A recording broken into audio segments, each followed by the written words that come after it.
la iglesia se involucre en la vida de otras personas. Así que la iglesia, podríamos decir de la iglesia, es que es un ámbito donde los creyentes son cuidados mutuamente. Ese es el diseño de Dios. Dios ha diseñado la iglesia como un medio de gracia para que podamos ser alentados, para que podamos ser animados a través de la palabra de Dios, a abandonar el pecado y a vivir una vida de justicia. Así que el diseño de Dios es esto. Y aunque en la actualidad, como hablamos hoy al comienzo, en la primera sesión, hay muchas iglesias que buscan eh, o que no entienden, mejor dicho, este llamado o este rol o este diseño que Dios ha puesto sobre la iglesia, ¿verdad? Entonces, cuando creyentes tienen problemas eh, que los llevan al desánimo o a situaciones difíciles en su vida, entonces las iglesias lo que hacen es lo envían hacia los profesionales, ¿no? Hacia las personas que han estudiado, ¿no? Como allá en Argentina es muy común hoy la psicología, la psiquiatría. Entonces, la pregunta que nosotros hacemos, ¿dónde es que los creyentes tienen que acudir cuando estamos en problemas? Cuando hay conflictos en el corazón, cuando hay conflictos en nuestras relaciones, cuando estamos desanimados, cuando estamos abatidos por el pecado. ¿Puede la iglesia ayudar esos problemas, esos conflictos? ¿Debe la iglesia ayudar en esos conflictos? Bueno, la sabiduría del mundo lo que diría es, bueno, este es un camino confiable, vengan. Nosotros tenemos las herramientas, tenemos las personas que han estudiado, que entienden, que comprenden ciencias que ustedes no conocen como creyentes, ¿verdad? Entonces podemos resolver sus conflictos, podemos resolver los conflictos que tienen en cualquier dirección, en cualquier forma, ¿verdad? Eh, Ahora, pensarlo de esta manera, ¿no? Este mundo caído que lo que hace es, se postula para que la iglesia envíe a sus creyentes, a sus hermanos con ellos, no están entendiendo que este es un problema espiritual, que el cuidado que estas personas necesitan tiene que ver con un problema del corazón, un problema con su pecado, un problema con Dios. Y entonces lo que sucede, lo que te diría una iglesia que está confundida en este tema, bueno, si nosotros le vamos a ayudar, pero lo mejor sería que vayan a esas personas, ellos le van a asistir. Ese es el camino. Ellos necesitan profesionales en su vida, ¿no? Para ayudar a lidiar con esta situación. Bueno, este pasaje, después de haber hablado del amor, este pasaje en Gálatas, donde vamos a estar considerando algunos principios, este pasaje nos muestra no solo que la iglesia puede cumplir esa función, sino que la iglesia tiene que hacerlo. ¿Sí? No solo que la iglesia puede, sino que la iglesia tiene que hacerlo. La iglesia tiene la responsabilidad de, en amor, cuidar de la vida espiritual de los demás.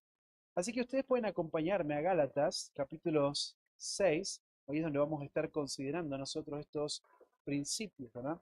Así que, por un lado, lo que te decía es, bueno, este pasaje nos muestra la iglesia puede y debe hacerlo, pero también dentro de este, la iglesia debe y puede, hay un conflicto, ¿no? Y a veces los creyentes están pensando, bueno, sí, la iglesia puede, debe hacerlo, vos estás de acuerdo con eso, pero son los líderes de la iglesia los que deben hacer eso. Sí, en un sentido, sí, los líderes tienen que aconsejar, los líderes tienen que cuidar la vida espiritual de los creyentes, de la iglesia, ¿verdad? Pero este pensamiento de solo los líderes pueden, solo los pastores deben hacer esta tarea, ¿no? O sea, lo que está diciendo esta afirmación es que yo como creyente, yo como miembro de la iglesia, estoy exento de eso. No es mi responsabilidad. Otros son los responsables. Sin embargo, este pasaje nos muestra no solo que debemos, podemos, debemos, sino que todos nosotros, cada creyente en amor, debe involucrarse en esta tarea. Cada creyente es responsable del cuidado espiritual de los demás, de los creyentes. Así que el capítulo 6 es donde vamos a estar estudiando y meditando algunos principios. Gálatas capítulo 6 Miren lo que dice el versículos 1 al 5. Dice Gálatas 6, 1, hermanos, si alguno fuere sorprendido en alguna falta, vosotros que sois espirituales, restauradle con espíritu de mansedumbre, considerándote a ti mismo, no sea que tú también seas tentado. Sobrellevad los unos las cargas de los otros y cumplid así la ley de Cristo. Porque el que se cree ser algo, no siendo nada, a sí mismo se engaña. Así que cada uno someta a prueba su propia obra y entonces tendrá motivo de gloriarse solo respecto de sí mismo y no en otro, porque cada uno llevará su propia carga. Hasta ahí nomás la lectura. Vamos a tratar de cubrir todos esos versículos, ¿verdad? Pero antes de meternos ahí en lo que Pablo nos va a señalar en el capítulo 6, en el capítulo 5 Pablo viene exhortando ya a esta iglesia, a los Gálatas, a vivir una vida sujeta, llena o un andar en el Espíritu. ¿Sí? Esta es la exhortación. Pablo viene mostrando esto, ¿no? Si vos lees ahí el versículo 16 del capítulo 5, dice, digo pues, andad en el Espíritu y no satisfagáis los deseos de la carne. Versículo 17, porque los deseos de la carne es contra el Espíritu y el del Espíritu es contra la carne. Y estos se oponen entre sí para que no hagáis lo que quisierais. Así que Pablo viene exhortando a la iglesia en cómo el creyente debe vivir una vida en el Espíritu. Así es como luce una vida espiritual. Esto es lo que señala Pablo, ¿no? Y aún al final del capítulo 5 nos va a decir, si vos lees ahí, miren el versículo 24, los que son de Cristo han crucificado la carne con sus pasiones y sus deseos. Así que Pablo viene diciendo ahí que los creyentes han crucificado la carne. Aquellos que han sido salvados por el Señor, aquellos que han sido transformados por el Evangelio, pertenecen a Cristo, han muerto con Cristo y han crucificado la carne. O sea, en otras palabras, lo que Pablo está diciendo es, bueno, ya no somos más esclavos del pecado. Ya no somos más esclavos de las pasiones que antes nos gobernaban, antes nos esclavizaban, mas no es así ya nunca más. Ya esto no es una realidad en el creyente. Ahora el creyente puede vivir, andar en el Espíritu, porque ya no es esclavo del pecado y de las pasiones. Ahora el Espíritu que mora en el creyente de manera permanente hace que el creyente pueda vivir una vida sujeta al Espíritu, cumpliendo los deseos del Espíritu. Así que el Espíritu lo que va haciendo es, va produciendo fruto. El fruto del Espíritu se va manifestando y entonces el creyente no satisface los deseos de la carne. Esto es lo que dice ahí el versículo 24 que recién leíamos, ¿no? Así que Pablo, por esa razón, termina el capítulo 5 de esa manera. Ya no somos más esclavos, ahora vivimos una vida manifestando el fruto del Espíritu. Vivimos, como va a decir ahí al final, en humildad, en humildad. Todo lo contrario a lo que antes vivíamos, ¿verdad? Ya no somos más esclavos. Ahora, antes de que Pablo les diga esto y que les exhorte, vos podés ver ahí en el versículo, miren el versículo 27, capítulo 5, no os hagamos vanagloriosos, irritándonos unos a otros, envidiándonos unos a otros. En las iglesias de Galacia, hermanos estaban viviendo dominados por el pecado y especialmente por el orgullo, por lo que señala ahí ese pasaje, ¿no? Se creían mejor que otros dentro de la congregación. Y Pablo los confronta y les dice que se están irritando y no deben hacerlo. Están viviendo en orgullo, en envidia, ¿no? Ahora, la iglesia, a diferencia de lo que estos hermanos están viviendo, la iglesia es una comunidad. La iglesia es una comunidad donde hay una característica en común. Y la característica en común que toda esta iglesia, esta comunidad tiene, es que nos necesitamos unos a otros. La iglesia es un medio de gracia que Dios ha diseñado para que podamos vivir de acuerdo a su voluntad, de acuerdo a los deseos del Espíritu. No hay lugar en esta comunidad donde nos necesitamos mutuamente para el orgullo, para la envidia, para la irritación. No, estas son las manifestaciones de las obras de la carne, como va a decir ahí el versículo 25, perdón, el 21, el 22 y todos esos versículos, ¿verdad? Estas son las manifestaciones de las obras de la carne y los creyentes fueron llamados a vivir en el Espíritu. Ahora, dicho esto del versículo del capítulo 5, venimos al capítulo 6, quiero que observen en este pasaje cómo Pablo relaciona el vivir en el Espíritu. eh, Pablo relaciona el fruto del Espíritu, la manifestación del fruto del Espíritu en el creyente, y lo relaciona con una vida de comunión profunda. Lo relaciona con una vida de comunidad, donde nos involucramos en la vida de los demás para restaurar, para sobrellevar las cargas de los demás. Podríamos decirlo de esta manera, hermanos, ¿no? Podríamos decir que es imposible andar en el Espíritu, y el fruto del Espíritu es el amor, por eso hablábamos de eso al comienzo, ¿verdad? El fruto del Espíritu se manifiesta cuando amamos, ¿verdad? Entonces es imposible andar en el Espíritu, es imposible manifestar el fruto del Espíritu real, verdadero, en la vida sin vivir en esta comunión profunda con el pueblo de Dios, sin vivir en esta relación de sobrellevar los unos las cargas de los otros. Entonces, cuando andamos en el Espíritu, eso se manifiesta, ¿no? En esto, ¿no? Yo me relaciono, yo me involucro, yo voy a vivir una vida de comunión profunda con el pueblo de Dios. Y hermanos, este es el diseño de Dios. Este es el diseño de Dios. No podemos decir que amamos y no vivimos de esta manera. No podemos decir que andamos en el Espíritu y no vivimos de esta manera. Este es el diseño de Dios. Dios ha diseñado la iglesia para vivir de esta manera, esta dinámica, este ambiente donde vivimos, nos congregamos, andamos en el Espíritu, nos necesitamos unos a otros. Así que vamos a ver en esta noche tres maneras, vamos a intentar llegar a ver las tres maneras, pero vamos a verlas, en las que podamos, dos al menos, pero tres maneras en las que se da este principio del cuidado del creyente en la iglesia local, en una iglesia sana. Y hermanos, esto es una exhortación y es un llamado a cada uno de nosotros en crecer con la relación en mi iglesia local.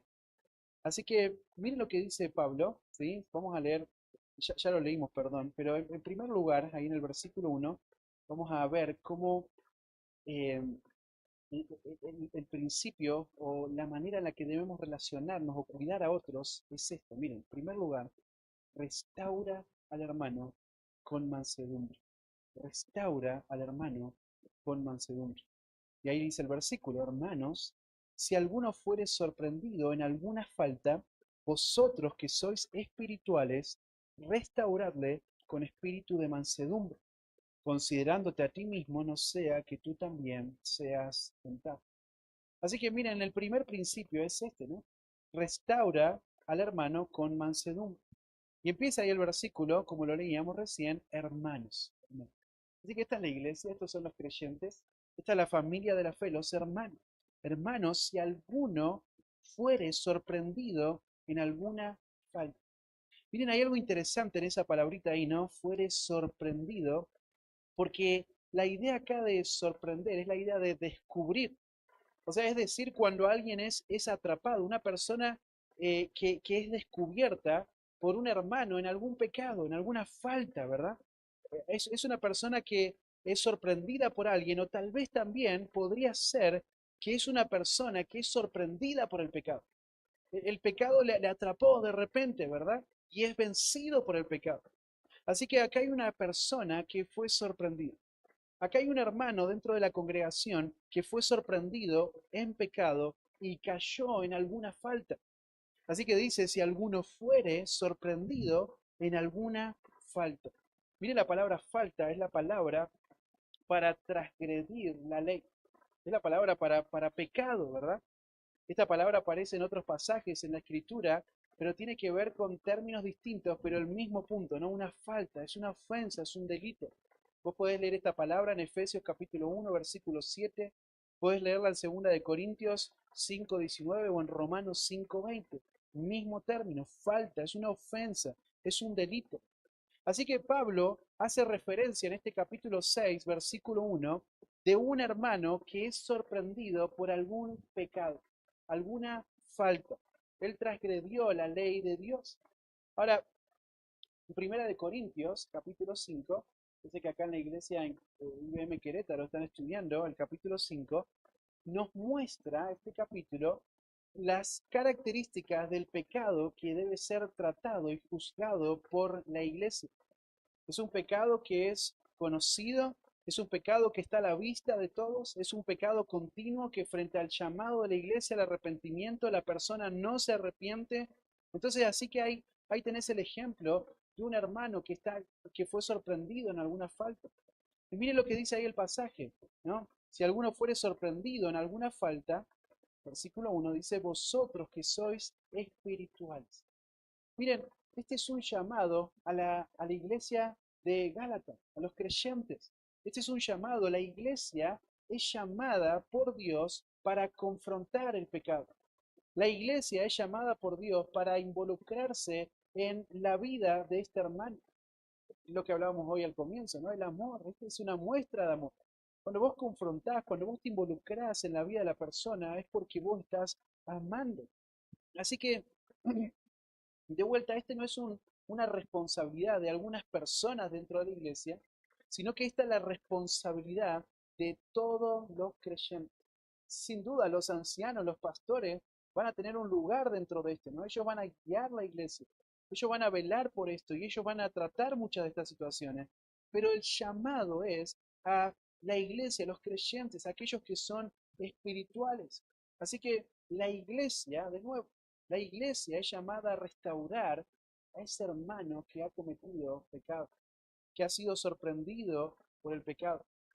Así que dejemos de pensar de manera general como iglesia y pensar si vos sos un creyente, si vos sos un creyente y perteneces a la iglesia, al cuerpo de Cristo, entonces tu responsabilidad es restaurar al hermano que fue sorprendido en algún pecado.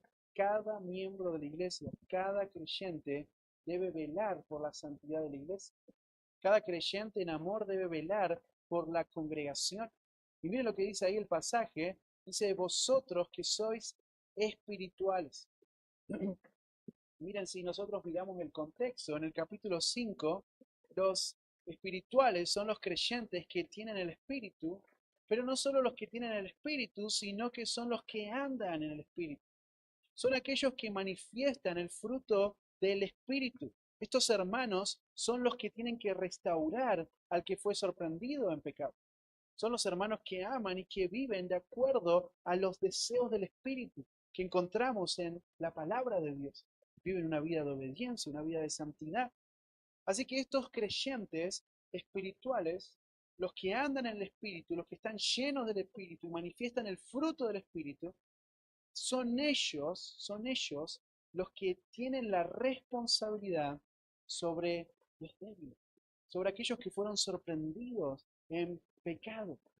De nuevo, hermanos, la iglesia, como creyentes, necesitamos vivir esta dinámica para la salud de la iglesia. Necesitamos crecer en esta dinámica para el cuidado bíblico en una iglesia del creyente, ¿no? Hermanos, el pecado afecta a la iglesia. La iglesia es afectada profundamente para mal cuando esto sucede. Creyentes sorprendidos por el pecado y la iglesia no hace para cuidar, para confrontar, para guiar a esta persona al arrepentimiento. Así que cuando andamos en el Espíritu, entonces nos involucramos de una manera profunda dentro del pueblo de Dios, dentro de la iglesia. Miren lo que dice ahí el pasaje. Dice entonces, vosotros que sois espirituales, restauradle con espíritu de mansedumbre.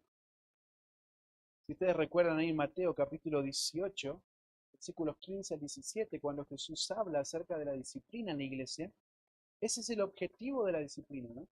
El objetivo de la disciplina es ganar a un hermano, dice Jesús, ¿no?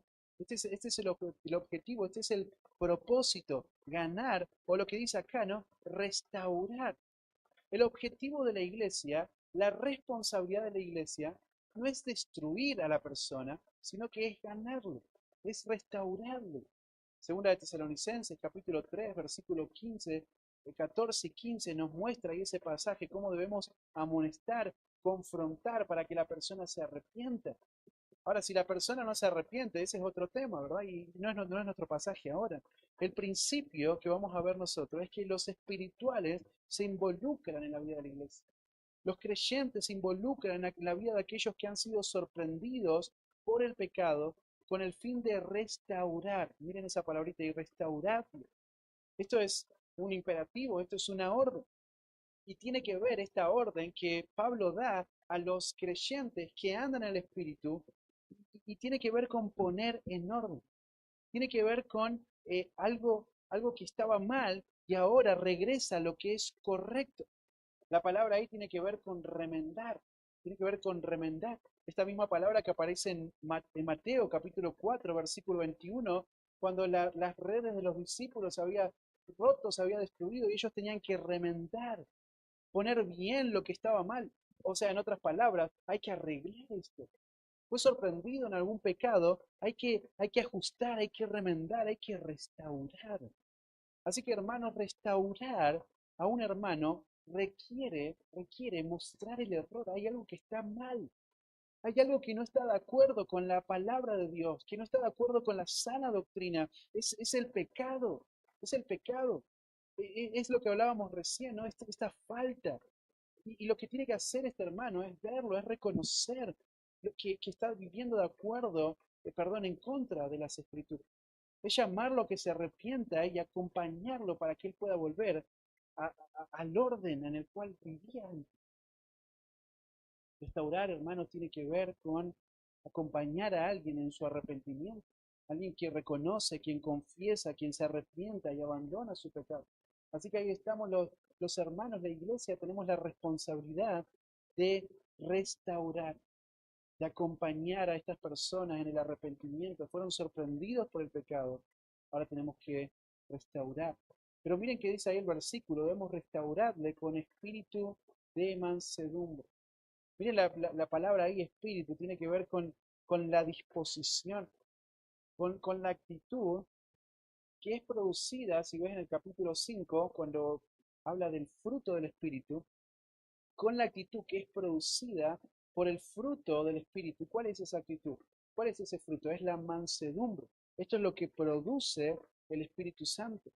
Hermanos, es imprescindible que seamos espirituales a la hora de restaurar, porque cuando andamos en el Espíritu, haciendo esta tarea, involucrándonos en la vida de los que han sido sorprendidos, entonces cuando andamos en el Espíritu, lo hacemos en mansedumbre. Lo hacemos en mansedumbre. Hermanos, la mansedumbre tiene que ver con ser considerado con otros. Tiene que ver con, o te voy a decir lo que no tiene que ver. No tiene que ver con ser arrogante, ser un orgulloso, sino que es todo lo contrario de eso, es actuar con humildad. Yo no soy superior a este hermano, yo soy su hermano, yo soy su hermano quien le amo y entonces soy suave con él. Esta es la palabra, ¿no? Mansedumbre, suave, gentil, no es severo con el hermano.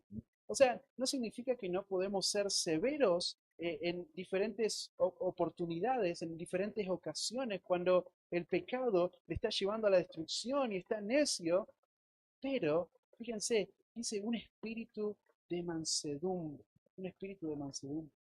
Fíjate, es una persona que con gentileza, con suavidad, con este espíritu de mansedumbre, que es el fruto del espíritu, va a su hermano y le restaura. Va a su hermano y le restaura. Hermanos, esto es imprescindible en este proceso, la mansedumbre. La mansedumbre. Entonces, fíjense si ustedes leen ahí en segunda de Timoteo, acompáñenme por un momentito ahí. Segunda de Timoteo capítulo 2. Segunda de Timoteo capítulo 2, versículos 24 y 26.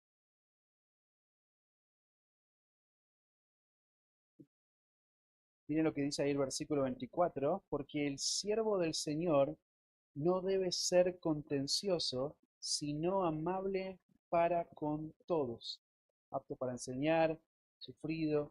Pero mire lo que dice el versículo 25, que con mansedumbre, que con mansedumbre corrige a los que se oponen, por si quizás Dios le conceda que se arrepientan para conocer la verdad. Fíjate lo que dice este pasaje, ¿no? Cuando Pablo habla ahí de la confrontación, no debemos ser contenciosos. Contrario a eso, debemos ser gentiles, corregir a los que se oponen con gentileza, con mansedumbre, porque quizás Dios le conceda el arrepentimiento. Quizás Dios le vuelva, les traiga de vuelta al camino de la verdad. Así que miren, este pasaje nos ayuda a ver cómo el amor hace que me involucre en la vida de otros, pero también este pasaje me ayuda a ver debo actuar, cómo debo actuar cuando me involucro en la vida de otros. Miren ahí el pasaje, volvé ahí a Gálatas, Gálatas 5, Gálatas 6, perdón. Entonces dice, hermanos, si alguno fuere sorprendido en alguna falta, vosotros que sois espirituales, restauradle con espíritu de mansedumbre, considerándote a ti mismo, considerándote a ti mismo. Miren, este considerándote a ti mismo, esto está relacionado con lo que acaba de decir recién, ¿no? Con este espíritu de mansedumbre. O sea, lo que está diciendo Pablo es, bueno, cuando estás haciendo esto, cuando te involucras por amor en la vida de otros, lo que tenés que hacer es observar tu propia vida. Tenés que estar velando, tenés que mirar tus propias debilidades, tenés que saber, considerate a ti mismo. ¿Por qué, hermanos? Porque vos y yo también podemos caer en el pecado. Vos y yo también podemos ser sorprendidos. Y de hecho somos sorprendidos por el pecado muchas veces, ¿verdad? Entonces, somos débiles, no somos superiores, no somos mejores a este hermano que ha sido sorprendido, sino que estamos todos en la misma lucha. El pecado está ahí a la puerta y está afectando a todos nosotros. Tenemos que considerarnos a nosotros mismos. Así que fíjate, la precaución es esta, es considerarte a ti mismo, no sea que tú también seas tentado. Fíjate, no sea que tú también seas tentado. Fíjate, muestra con claridad este pasaje que aún creyentes que andan en el Espíritu, que son maduros en su fe, ellos también tropiezan. Estamos hechos del mismo material todos nosotros, ¿verdad? Todos nosotros tenemos las mismas limitaciones. Así que Pablo nos exhorta a cuando nos involucramos, cuando estamos en este proceso de restaurar, debemos considerarnos a nosotros mismos, considerarnos a nosotros mismos. ¿Por qué? No sea que tú también seas tentado. Así que hermanos, todos nosotros podemos caer en el pecado. Este pecado que este hermano cometió y que está involucrado, que ha sido sorprendido, podemos caer, podemos estar creyendo que somos hijos, tenemos un espíritu de mansedumbre, entonces considerate, debemos considerar esto, ¿no? Ahí cuando Pablo en 1 Corintios dice que cree estar firme, mire y no caiga, hermanos, debemos con humildad, con humildad, corregir, acompañar, restaurar a estas personas, no sin arrogancia, y que otros lo hagan con nosotros también, ¿no? Así que restaurar, en primer lugar, restaurar. En segundo lugar, el segundo principio que vamos a ver, que encontramos en el capítulo 2, en el versículo 2, es sostén las cargas del hermano. Sostén las cargas del hermano. Acá tenemos otro imperativo. El primero era restaurar, restauradle. Acá tenemos otro imperativo, una orden para la iglesia, para el creyente, y esta sería la segunda responsabilidad de un creyente espiritual. Un creyente espiritual que busca restaurar a un hermano, que busca ayudarle, que busca acompañarle en esta situación en la que se encuentra, ¿no? Eh, Así que miren qué interesante lo que nos va a decir este versículo, sobrellevar los unos las cargas de los otros. Miren lo que va a decir Pablo en este versículo 2, ¿no? Porque lo que Pablo va a decir es que sí, tenemos que ayudar a este hermano a que abandone su pecado, a que se arrepienta, ¿verdad? Pero eso solo no es suficiente. Eso no es todo lo que tenemos que hacer, sino que también lo que tenemos que hacer es mantenernos con esta persona, sobrellevar. Miren este mandato, esta obligación para la iglesia. Dice sobrellevar. La idea ahí de sobrellevar tiene que ver con soportar, tiene que ver con llevar sobre o sostener algo que es pesado. Así que dice sobrellevar los unos las cargas de los otros. Miren la palabra y cargas tiene que ver con esta palabra con peso. Un peso que produce fatiga. Está pesado, me cansa. Es difícil de llevarlo por sí mismo. Aflige, cansa. Esta es la idea, ¿no? Ahora, Pablo lo usa, esta palabra de cargas, de una manera figurada para referirse a las luchas. El contexto señala, o podría referirse, a nuestra lucha con el pecado. Esas adversidades que agotan a una persona. Esas adversidades que llevan a una persona a tener falta de fuerza para poder llevar esa carga. Incluso podría referirse a esta persona misma que fue sorprendida por el pecado y entonces hay consecuencias ahora que su pecado trajo a su vida que él tiene que llevar y son pesadas, son pesadas. Así que le restauramos, pero arrastra las consecuencias de su pecado. Son difíciles de llevar, le afligen a esta persona. Y entonces, ¿qué dice Pablo? La iglesia que ama se va a involucrar en la vida de los hermanos y van a sobrellevar. Y miren, hay algo interesante de esa palabra, sobrellevar, y es que está en tiempo presente. O sea, esto es algo continuo.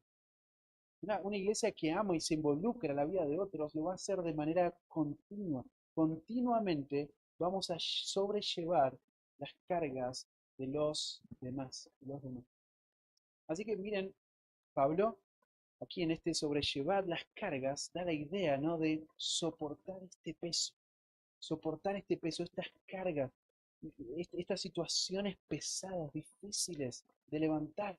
Entonces la iglesia está llamada a soportar estas cargas. Y miren lo que dice ahí el versículo. Dice sobrellevar las cargas, pero miren, dice sobrellevar los unos las cargas de los otros. Así que la iglesia está llamada a soportar estas cargas los unos de los otros. Esta es la responsabilidad de unos a otros. Todos estamos involucrados acá. Esto es algo recíproco. Esta es la iglesia. La iglesia alivia el peso de los hermanos que llevan cargas pesadas, pesadas. Hermanos, esto no significa, déjenme aclarar, esto no significa que cargamos con todos los problemas de los otros. No, no, significa que somos considerados. Significa que acompañamos a este hermano que fue sorprendido por el pecado y que ahora él está arrastrando consecuencias de su pecado. Así que le acompañamos, intercedemos, nos involucramos, apoyamos a estos hermanos y al mismo tiempo estamos recibiendo esto de la iglesia. Aliviamos, aliviamos. No quitamos toda la carga sobre ellos, ¿verdad? Porque ellos tienen que aprender de lo peligroso, lo dañino que es el pecado en sus vidas, ¿verdad? Pero sí acompañar. Hay muchas formas de acompañar, ¿verdad? Podemos acompañar orando por este hermano. Podemos acompañar a través de consejería. Podemos acompañar a través del discipulado. Estamos cerca. Podemos abrir la palabra de Dios y guiarle a través de la palabra para que este hermano pueda llevar esta carga, para que este hermano pueda ser aliviado en esta situación que está viviendo. Así que no le sacamos la carga, pero le aliviamos su carga. Así que el creyente espiritual, el creyente que ama a su hermano, el creyente que tiene este deseo sincero de restaurar para que pueda volver este creyente a andar en el Espíritu, lo que va a hacer, él va a estar a disposición. Él va a estar al lado de esta persona. Él va a animarlo. Él va a animar a este hermano para que pueda seguir avanzando. Él va a aliviar, él va a acompañar a este hermano. Eh, Santiago capítulo 5, versículo 16, nos habla de esta realidad, ¿no? Cuando habla de que debemos confesar nuestras ofensas unos a otros y orad unos por otros para que seáis sanados. La oración del justo puede mucho. Fíjate, dice confesar vuestras ofensas y orar unos por otros, da esta misma idea, ¿no? Estamos ahí en una relación profunda de amor. Así que miren ahí el versículo, entonces dice, sobrellevad los unos las cargas de los otros y cumplir así la ley de Cristo. Estamos ahí en Gálatas, lo llevé le cité Santiago recién, pero estamos en Gálatas ahora, ¿sí? Me marearon ahí, ¿eh? Gálatas, Santiago, Gálatas, estamos en Gálatas de vuelta. Pero el versículo de recién, si quieren anotarlo, era Santiago 5:16, ¿sí? Ahora estamos en Gálatas. Entonces Gálatas 6:2 dice, debemos sobrellevar las cargas los unos de los otros. Y entonces termina ahí el versículo diciendo, y cumplir así la ley de Cristo. Ahora, miren, este sobrellevar las cargas los unos de los otros no es un nuevo mandato, o esto que aparece acá, ¿no? Cumplir así la ley de Cristo, sino que es una consecuencia lógica. O sea, en otras palabras, si soportamos las cargas de los hermanos, cuando hacemos eso, cuando amamos, cuando restauramos, cuando soportamos, cuando sobrellevamos las cargas, entonces estamos cumpliendo así la ley de Cristo. Ahora, la ley de Cristo, esto no son normas, no son simplemente leyes que debemos seguir. Los pasajes anteriores nos muestran, el capítulo 5 especialmente, que la justificación no viene por cumplir la ley. La justificación es por la fe en Jesucristo. Pero cuando los creyentes sobrellevan las cargas los unos de los otros, lo hacen en realidad, lo que están haciendo, perdón, en realidad, es cumplir la ley de Cristo. Cumplir la ley de Cristo. ¿Se acuerdan en Juan? Lo leíamos hoy, capítulo 13, versículo 14. Jesús dijo, un nuevo mandamiento os doy, que os améis unos a otros como yo os he amado, que también os améis unos a otros. Así que hermanos, ¿cuál es la ley de Cristo? ¿Qué significa la ley de Cristo? Bueno, la ley de Cristo, hermanos, es la ley del amor. Es la ley del amor, la cual cumple todo el conjunto de la ley de Dios. Podemos leerlo esto en Gálatas capítulo 5, versículo 14, o en Romanos capítulo 13, versículo 8, versículo 10. La ley de Cristo, hermanos, es la ley de Cristo es lo que hace Cristo, lo que desea Cristo, es su voluntad, es servirnos por amor. Esta es la ley de Cristo, es amar. Miren Mateo, acompáñenme a este libro, a este capítulo que lo vamos a leer. Siempre ahí con tu dedo en Gálatas, Mateo capítulo 22. Mateo capítulo 22, versículo 36.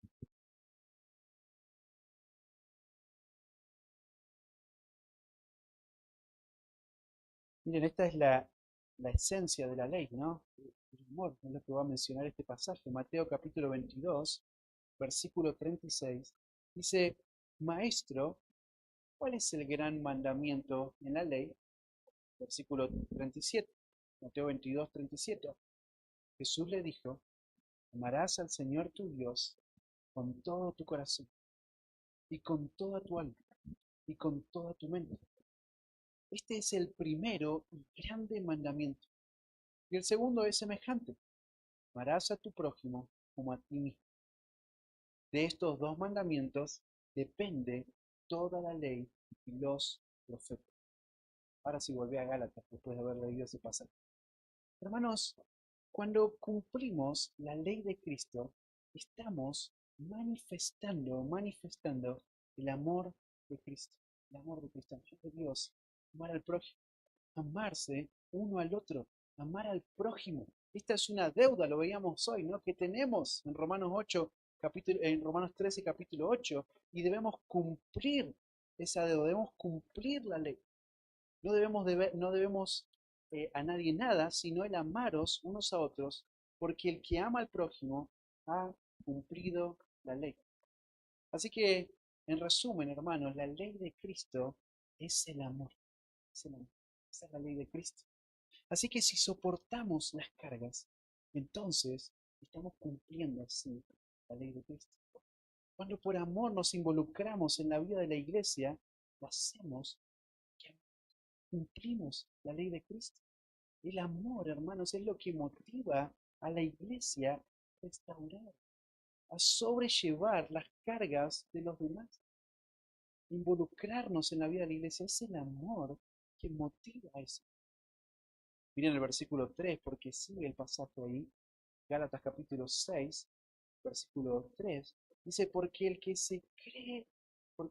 que se cree ser algo, no siendo nada, a sí mismo se engaña. Miren, esta es la razón de lo que acaba de decir Pablo en el versículo 2. A primera vista, cuando lees este versículo 3, parece que el versículo está un poco fuera de lugar, ¿verdad? ¿Qué tiene que ver esto con lo que viene diciendo, no? Pero, hermanos, a la luz del llamado de estos creyentes espirituales que restauren a los hermanos que pequen con un espíritu de mansedumbre, se vuelve muy importante esta advertencia que Pablo va a dar en este versículo 3. Una de las razones por la que es muy importante esta advertencia es porque eh, muchos muchos creyentes en las iglesias no toman la responsabilidad, no se involucran en la vida de los demás cristianos. ¿Saben por qué? Porque se sienten superiores, porque se creen mejor que esa persona. Yo soy muy bueno, yo soy muy bueno para meterme con esta persona. Esta persona se equivocó, que se arregle él, que se arregle ella, ¿verdad? Fíjate, se siente superior a los pecadores. Es como, ¿te acordás ahí en Lucas capítulo 18, cuando está esta historia que cuenta el Señor Jesús del fariseo y el publicano, ¿no? El fariseo que se para y mira hacia abajo al publicano, ¿no? Y le dice, Señor, gracias que no soy como este publicano. Yo al contrario, todo lo contrario a él, yo ofrendo, yo ayuno todos los días. Y el publicano, todo lo contrario, él aún no puede levantar su rostro del cielo, de la tierra, y dice, Señor, sé propicio de mí. Fíjate, muchos cristianos no toman esta responsabilidad de amar, involucrarse en la iglesia porque se creen superiores a los pecadores, como el fariseo. Se creen superiores. Y esto es un error. Creen algo, creen que están en un nivel superior, un nivel espiritual, cuando la verdad es esta, ¿no? No son nada, no son nada. Así que ellos no llevan las cargas, sino que más bien lo que hacen es se paran a juzgar, ¿no? Se paran a mirar de arriba, son arrogantes, son superiores. Ellos son los que aparecen ahí en el capítulo 5, versículo 25, son esos vanagloriosos que se irritan unos a otros, son los envidiosos, que están ahí mirando, señalando, que generan estas contiendas. Así que ellos juzgan, irritan, dividen. Sin embargo, Pablo señala que la prueba de amor es soportar la carga. Entonces estoy al lado de mi hermano y le acompaño, me involucro en la vida de la iglesia. Así que no lo busquen, pero Proverbio capítulo 6, versículo 16 y 17, va al sabio a dar una lista de pecados, ¿no? Iba a decir, seis cosas aborrece Jehová y aún siete abomina su alma. Y la primera cosa que el sabio menciona en esa lista es la altivez de otros. Es el orgullo. Es el orgullo. Así que fíjate, en esta dinámica de amor, de involucrarme en la vida de la iglesia, Pablo nos da una advertencia, el que se cree, el que se cree, el que cree que es algo, dice, no siendo nada, a sí mismo se engaña. Entonces esta persona cree que es algo. Esta persona piensa en su mente que es alguien. Es una persona orgullosa, pero no cumple la ley de Cristo. No cumple la ley de Cristo porque no está amando a la iglesia, porque no se involucra en la vida de la iglesia, no ama. Entonces, dice Pablo, se cree, pero no es nada. Así que el cristiano, el creyente que se cree algo, no siendo nada, entonces ahora, fíjate cómo se da vuelta la situación, ¿no? Porque él es quien necesita ayuda ahora en su pecado. Él es quien necesita ser restaurado y que le ayuden a llevar su carga, porque está envuelto, engañado en su pecado. Así que Mateo capítulo 7, acompáñenme a ese pasaje. Mateo capítulo 7, versículo 4. Tengan ahí su mano en Gálatas.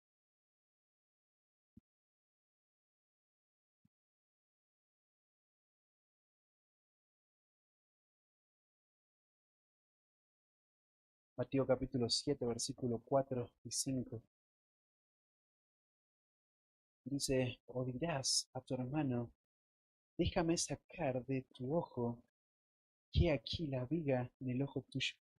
Y el versículo 5 dice, hipócrita, saca primero la viga de tu propio ojo, y entonces verás bien para sacar la paja del ojo de tu hermano, de tu hermano. Fíjense cómo el Señor Jesús confronta a esta persona que se cree ser algo, ¿no? Esta persona que lo que está pensando es superior. La exhortación de Jesús, la viga. Así que esta persona lo que está haciendo es no está viendo su realidad espiritual, se engaña a sí mismo. Y entonces esta persona no puede cumplir así la ley de Cristo, no puede involucrarse en la vida de la iglesia y hacer lo mismo, a, a destruir. Miren el versículo, volvé a Gálatas, entonces dice, porque el que se cree ser algo, no siendo nada, a sí mismo se engaña. Miren esa palabra ahí, engaña, tiene que ver esta palabra o el sentido de esta palabra es desviar la propia mente, desviar la propia mente. O sea, lo que Pablo está diciendo, él se cree mejor, él se cree más sabio, más importante. Él no muestra amor, no acompaña, no alivia las cargas. Esta persona no se preocupa, se va, termina la reunión y se va y hace su vida y no le importa lo que esté pasando con sus hermanos. Él se cree que tiene mayor valor, que es importante, pero esta persona se está engañando sí misma, sí misma. Hermanos, el orgullo es precisamente esto, ¿no? Es lo contrario a amor, es falta de amor. Te consideras más, mejor que otros y no querés soportar las cargas, no querés aliviar las cargas. Que otros lo hagan, que otros lo hagan, que otros ayuden, que otros me ayuden a mí, pero no me preocupo por los demás, no me preocupo por los demás. Así que, hermanos, la falta de amor que se manifiesta en esto, ¿no? Cuando no aliviamos la carga de los demás, cuando vos no te involucras y vos estás pensando, estoy bien, pero termina la reunión y te vas y haces tu vida toda la semana y no te importa nada de la vida de tus hermanos, no te involucras. Esto es lo que está diciendo Santiago, no hay alguien que se está engañando. Hay alguien que realmente piensa que es espiritual, pero la realidad de esta persona es que es orgullosa. Una persona que no cumple la ley de Cristo, que no ama, que no ayuda. En tercer lugar, ya estamos llegando al final. En tercer lugar, capítulos 4 y 5, evalúa tus motivaciones. Evalúa tus motivaciones. Así que restaura espíritu de mansedumbre, soporta cargas de los hermanos. En tercer lugar, evalúa tus motivaciones. Ahora, fíjense ahí a la luz del contexto, Pablo está exhortando a los hermanos de la iglesia a que examinen su propia vida. Miren lo que dice el versículo 4. Así que cada uno someta a prueba su propia obra. Fíjate, este así que está relacionándolo con lo que acabamos de decir en el versículo 3. Ese que se cree ser algo, no siendo nada, a sí mismo se engaña. Entonces, después de Pablo haber hablado de que tenemos que amar, involucrarnos, restaurar, sobrellevar, no engañarnos, entonces Pablo ahora manda al creyente, a la iglesia, que se pruebe, a que se pruebe, que se pruebe. Ahora, fíjate que hay algo interesante en este versículo 4, porque dice así que cada uno. Fíjate que Pablo viene hablando en el versículo 1, 2, acerca de los unos a los otros, unos a los otros. Pero ahora Pablo comienza a hablar de una forma muy, muy personal y muy directa. Uno, cada creyente. Lo podés ver ahí en el versículo 4, así que cada uno, pero también lo podés ver en el versículo 5. Cada uno llevará su propia carga.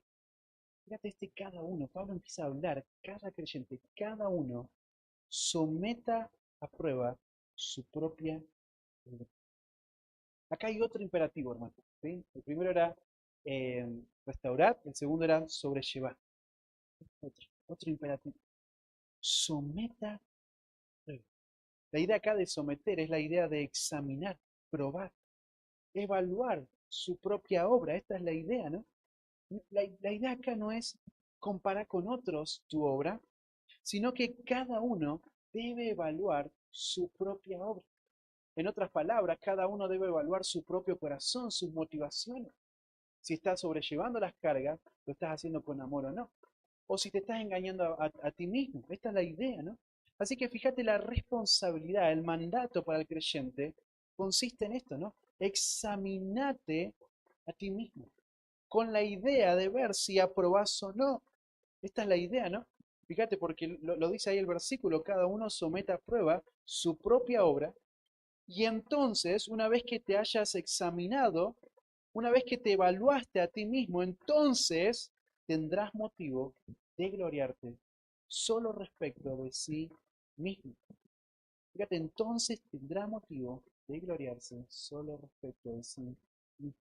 Así que después de que se evaluó, se examinó, entonces ahora tiene motivo de, fíjate, gloriarse, es la idea ahí de jactarse o de creerse algo, ¿no? Recién lo vimos en el versículo 3, el que se cree ser algo, ¿no? Y ahora utiliza esta palabra, gloriarse con esta idea, no jactarse, creerse algo. Pero este gloriarse, fíjate, no es respecto a otros. Fíjate, la vanagloria viene de esto, ¿no? De yo me comparo con otros, yo soy mejor que otros. Pero Pablo dice acá, vas a tener motivos si te evalúas de gloriarte, de creerte algo, pero no respecto a otros, sino de sí mismo. De sí mismo. Fíjate, entonces esta persona se somete a prueba y entonces, después de haber sido probado y aprobado, ahora sí tiene motivos de gloriarse, pero de gloriarse de una manera adecuada. Si después de mirar tus motivaciones, vos ves, realmente amo, realmente me involucro en la vida de la gente, no estoy pensando de manera orgullosa, engañándome a mí mismo, entonces, tienes motivos ahora para gloriar. Tal como lo dice Pablo en 2 Corintios 10, versículo 12 al 18, gloriarte en el Señor. Gloriarte en el Señor que está haciendo una obra en tu vida, que te está llevando a vivir una vida de amor, una vida de servicio, una vida donde te involucras en la vida de otros. Así que te evaluás a vos mismo y entonces ahora sí hay motivo para gloriarme solo respecto de uno mismo y no en otro. Fíjate ahí el énfasis, fíjate la insistencia de Pablo, en uno mismo y no en otro. Tu propia vida, considérate a ti mismo y entonces vas a tener ese motivo de gloriarte. Entonces, hermanos, podríamos decir que si existe un motivo para que el creyente pueda gloriarse o pueda regocijarse respecto de sí mismo, o sea, respecto de lo que Dios está haciendo en la persona y a través de la persona, esta gloria ahora se dirige a Cristo, porque Él es el que hace todo. Él es el que va llevando nuestra vida hacia el amor. Así que somete a prueba tu propia vida. No te compares con otros, somete a prueba tu propia vida. Y miren el versículo 5, porque cada uno llevará su propia. Esta es la razón que Pablo nos da, de la cual debemos evaluar nuestra propia vida y gloriarnos de nosotros mismos y no de otros. Parece una contradicción, ¿no? Cuando lees este versículo, parece una contradicción, pero fíjate, llevamos las cargas de otros y ahora dice llevamos nuestra propia carga. ¿Qué está diciendo Pablo? Está confundiendo a Pablo, ¿verdad? No. Eso, fíjate, presta atención. Mirá ahí la palabrita, porque cada uno llevará su propia carga. Esta palabra carga tiene que ver con cargamento. No está señalando el peso o la fricción, sino más bien está señalando algo que solo nosotros llevamos. Es la responsabilidad de cada uno. Esta es la idea de Pablo, este es el sentido, ¿no? La responsabilidad de cada uno. Así que, hermanos, lo que Pablo está diciendo es evaluar tu propia vida con responsabilidad. Observa tu propia vida. Y entonces, lo que tenés que hacer cuando evalúas tu propia vida, tenés motivos que gloriarte, y entonces, versículo 5, cada uno llevará su propia carga, su propia carga. Eh, no hay algo específico a lo que Pablo se esté refiriendo, pero sí lo usa de una manera general para aludir a, podríamos decir, las obligaciones, las cargas, las obligaciones de la vida. En otras palabras, lo que Pablo está diciendo es, ocúpate de tu vida, ocúpate de tu vida y ocúpate de los demás. Esta es la idea de Pablo, ¿no? Ocúpate de examinarte a ti mismo y al mismo tiempo ser responsable en lo que Dios te dio para hacer. Ser responsable en involucrarte en la vida de la iglesia, en la vida de la iglesia. Así que miren, hermanos, cómo entonces estos pasajes nos van llevando a esta es la marca, esta es la característica, esto es lo que gobierna en una iglesia sana, el amor que se manifiesta en esto. Me involucro en la vida de la iglesia. El amor no es, vengo el domingo, asisto a la reunión, me voy y me desentiendo de todos. El amor es que nos involucremos en la vida de los demás. Hace que nos involucremos en la vida de la iglesia. Hace que me, me involucre en restaurar a aquellos que han sido sorprendidos por el pecado, en llevar las cargas de aquellos que están lidiando con las consecuencias de su pecado. Es acompañarlo en el proceso, pero hacerlo con una motivación correcta. Hacerlo con una motivación correcta.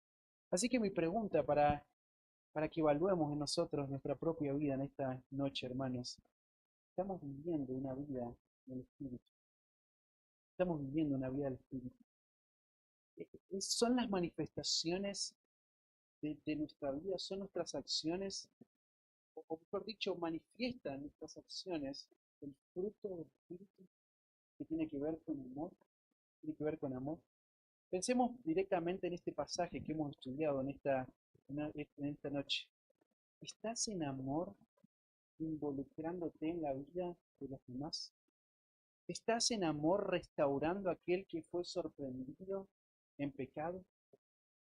¿Estás considerando a tus hermanos en sus luchas, en las situaciones que están viviendo todo el tiempo? ¿Estás considerando la debilidad de tus hermanos, pero estás considerando tu propia debilidad? ¿Estás considerando tu propia vulnerabilidad? Esa es la pregunta que deberíamos hacer, ¿verdad? ¿Estás aliviando cargas de estos hermanos que han sido, que están cargando, que están llevando las consecuencias de su pecado?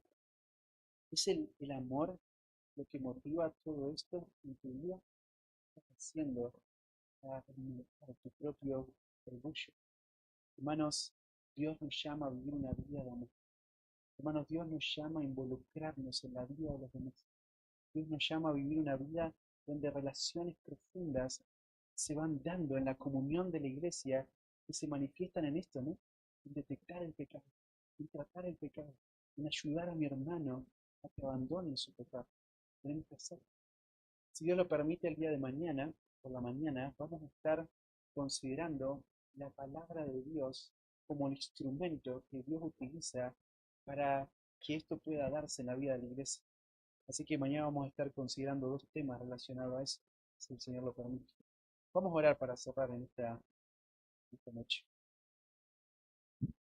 Padre, estamos muy agradecidos, Señor, por tu palabra.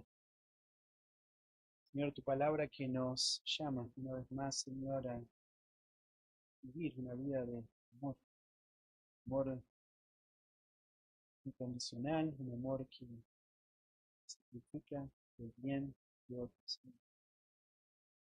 Padre, y el bien de otros tiene que ver con una vida que lleva gloria a ti a través de la santificación. El bien de otros, Señor, tiene que ver con abandonar el pecado, vivir para los propósitos de Dios. Ayúdanos, Padre, a vivir una vida de amor real, profunda, riqueza, caridad, hermanos que son sorprendidos por el pecado, sobrellevar, Señor, las cargas unos de otros, Señor, todos en muchas maneras estamos siendo afectados por el pecado. Todos de muchas maneras, Señor, estamos siendo alcanzados por el pecado, estamos siendo engañados, Señor.